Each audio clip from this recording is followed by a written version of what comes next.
When you look back at the Stern show, what was your fondest, like your favorite day there where you went, God damn it, nothing's ever going to beat that? I got 20 of those, Really? One day, we're sitting there, and boom, the door comes flying open at about 6:15, and in walks Sam Kinison, Jack Riley, Pat McCormick, and Chuck McCann. Oh. And me and Fred are like, it's 6:15 in the morning, and I got the Mount Rushmore of funny behind me. Yeah, we were in L.A., we're doing some coke. And I said, come on, let's go do the Stern show. We grabbed a big bag of coke and got on my jet and just got in the jet and flew out. And I wonder if that's on the web. I've never looked.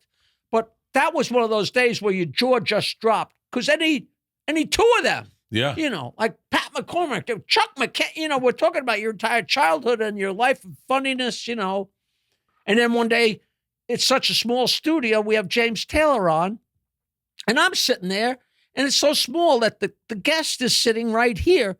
So I'm knees to knees with James Taylor, and he plays like 4 songs.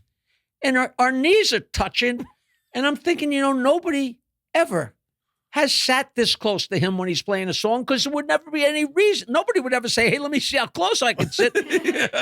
And I'm sitting there writing horrible things about him in between, hey, when you wrote Fire and Rain, were you keeping time by banging your head against the padded cell of your, oh my God, but the stories like that go on and on, I mean, the night of the film premiere was over the top. Private Parts? Yeah. We did a week from Abbey Road, from the room where they did it, where they made all that, where the Beatles did all. We did a week there.